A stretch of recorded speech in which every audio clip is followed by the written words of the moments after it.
Speaker का चुनाव, संसद में तनाव, 100 चूहे खाकर बिल्ली हज को चली। लोकतंत्र में सबसे बड़ा अब तक का प्रहार है।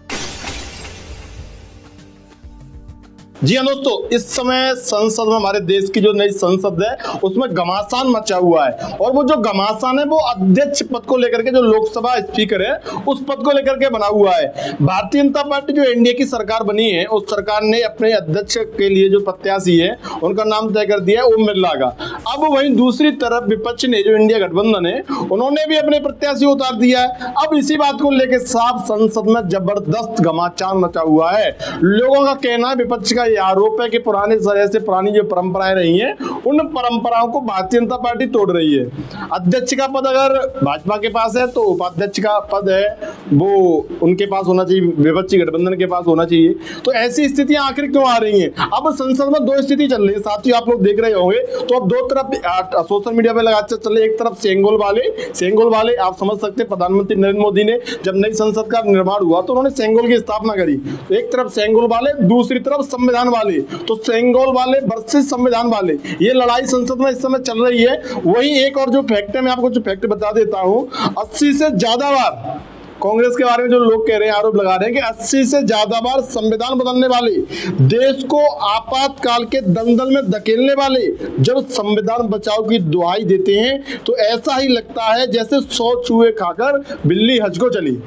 जी हाँ दोस्तों, ऐसी बातें कही जा रही विपक्षी इंडिया गठबंधन के लिए। चूंकि आपातकाल, जो कि आज 25 जून 1975 को 1975 को देश में आपातकाल लागू किया गया। आजाद भारत में पहली बार उसे हम ब्लैक डे के रूप में सेलिब्रेट करते हो, वास्तव में ब्लैक डे है। आपातकाल लागू कर देना, एक जहाँ पर स्वतंत्र स्वस्थ प्रजातंत्र है उस देश में आपातकाल लागू कर देना, ये कहीं ना कहीं लोकतंत्र में सबसे बड़ा अब तक का प्रहार है।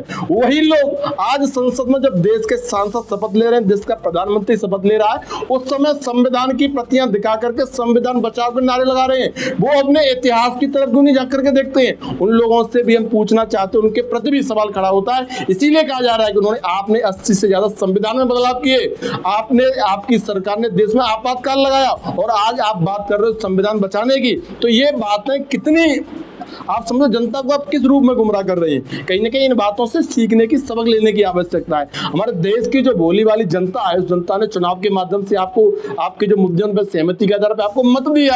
अब आप उन व्यवस्थाओं को कहीं ना कहीं आप जनता के ऊपर एक कह सकते हैं कि काला पर्दा डाल रहे हैं, उन बातों पर अपने अतीत को बुलाने की कोशिश कर रहे हैं और ऐसी स्थितियां पैदा कर रहे हैं जो देश में तनाव पैदा कर रही हैं। तो साथियों, इन स्थिति के बारे में, चूंकि संसद भवन में नई लोकसभा है, नया पार्लियामेंट सेशन शुरू हुआ है, जो 24 का चुनाव हुआ था, इस चुनाव का नया सेशन पहली बार हुआ, पहला सेशन है। कल शपथ ली, आज सांसदों ने शपथ ली है। तो शपथ ग्रहण में संविधान की प्रतियां दिखाना, संविधान बचाओ के नारे लगाना। आज 25 जून है और 25 जून 1975 को इसी कांग्रेस की सरकार ने, प्रधानमंत्री इंदिरा गांधी ने देश में आपातकाल लागू किया था। तो उस समय जब संविधान बचाओ उनका नारा कहां चला गया था? जब संविधान की प्रतियां दिखाई क्यों नहीं दे रही थी? मैं आज इनसे पूछना चाहता हूं।